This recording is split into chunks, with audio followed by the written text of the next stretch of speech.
Hello everyone, I am Nanda, Assistant Professor from Loyola College of Education, Chennai. In this video, I am with you to educate you on a topic, language policy on medium of instruction in India from Vedic to British era. In this video, you will be learning about what were the language policies on medium of instruction that existed in our land throughout the ages. The first question that seeps into our mind is a very simple one, that is, why should we learn this topic? Because throughout history, to understand how we are right now, the answers always lie in the past, and the way we are is often entailed to way we were once upon a time. For often, as we tell in history, the questions of the present have their answers in the past. The languages that we have right now as mediums of instruction are those that have been long in the making. The languages we have in the 21st century did not spring from isolation. They are ideas that have been too long in the making, and roots of which can be traced back to several generations or even centuries. Let us take a look at the grand old legacy and the rich variety we had in this nation.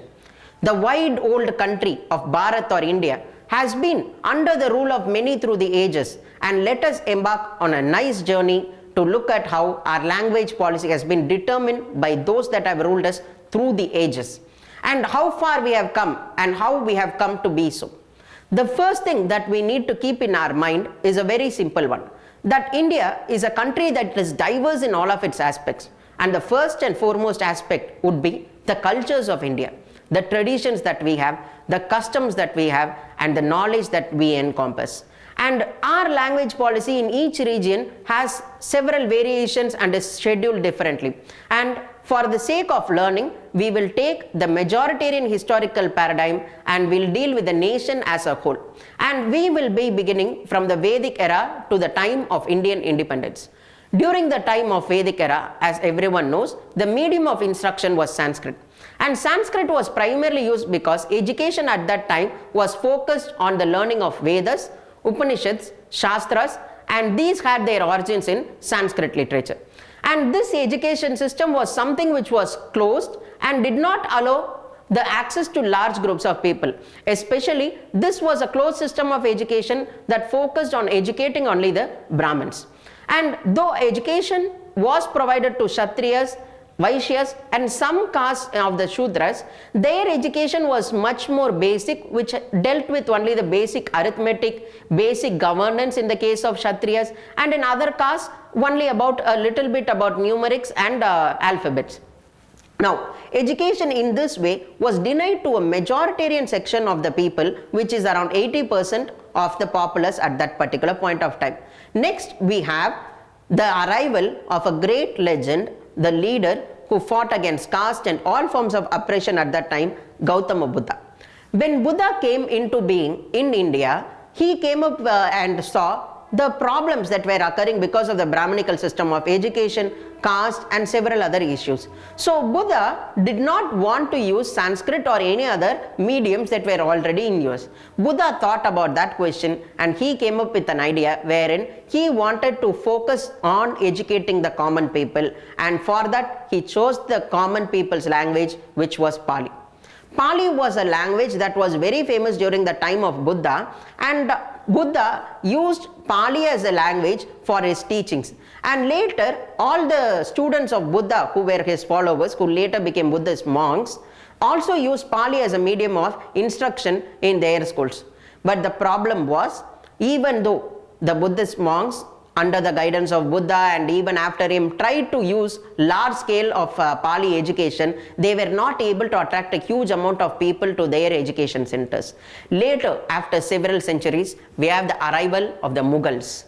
And as we all know, the Mughals ruled as under the Delhi Sultanate for nearly 500 to 600 years in India, and they brought with them the languages of Arabic and Urdu.